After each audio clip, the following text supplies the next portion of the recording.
जय श्री कृष्ण मेरे परम आत्मीयजनों। कृष्ण आस्था प्रमीला चैनल पर आपका हार्दिक स्वागत करती हूँ। और आज बात करते हैं शीतला माता के महत्व पर। एक बार एक राजा के इकलौते पुत्र को शीतला माता निकली, चेचक निकली। राज्य में एक काछी पुत्र को भी शीतला निकली। काछी परिवार बहुत गरीब था, किंतु भगवती का उपासक था। वह धार्मिक दृष्टि से सभी नियमों का पालन करता था। प्रतिदिन नियम पूर्वक भगवती की पूजा होती थी। नमक खाने पर पाबंदी थी। सब्जी में छोंक नहीं लगता था और न कोई वस्तु भुनी और तली जाती थी। गर्म वस्तु न स्वयं खाते थे और न शीतला युक्त बालक को खिलाया जाता था। इस प्रकार उनका पुत्र शीघ्र ठीक हो गया। उधर राजा के लड़के को शीतला का प्रकोप हुआ। तब उसने भगवती के मंडप में शतचंडी का पाठ शुरू कराया।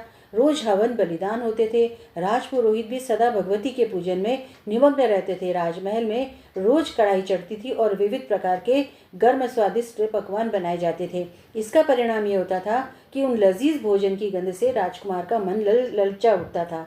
वह भोजन के लिए जिद करता था। एक तो राजपुत्र और दूसरा इकलौता, इस कारण उसकी अनुचित जिद भी पूरी की जाती थी। इस पर शीतला का कोप घटने के बजाय बढ़ने लगा। शीतला के साथ साथ उसके बड़े बड़े फोड़े भी निकलने लगे, जिसमें खुजली और जलन होती थी। शीतला की शांति के लिए राजा जितने भी उपाय करता, सब व्यर्थ हो जाते। एक दिन राजा के गुप्तचरों ने उसे बताया कि काछी पुत्र को भी शीतला निकली थी, पर वह बिल्कुल ठीक हो गया है। ये जान करके राजा सोच में पड़ गया कि मैं शीतला की इतनी सेवा कर रहा हूँ, पूजा अनुष्ठान में कोई कमी नहीं, पर मेरा पुत्र अधिक रोगी होता जा रहा है, जबकि काछी का पुत्र बिना सेवा पूजा के ठीक हो गया।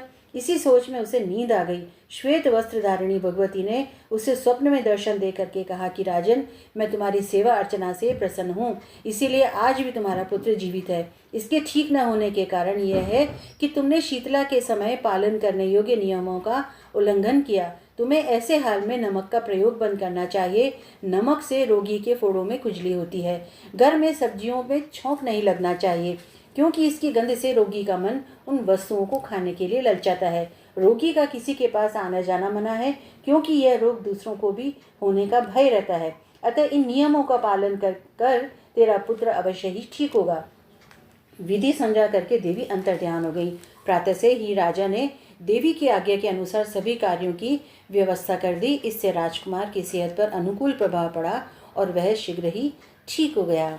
बोलो शीतला मैया की जय हो। अनेक अनेक मंगल कामनाओं से मिलते हैं अगली वीडियो में। तब तक आप सभी को शीतला माता की जय।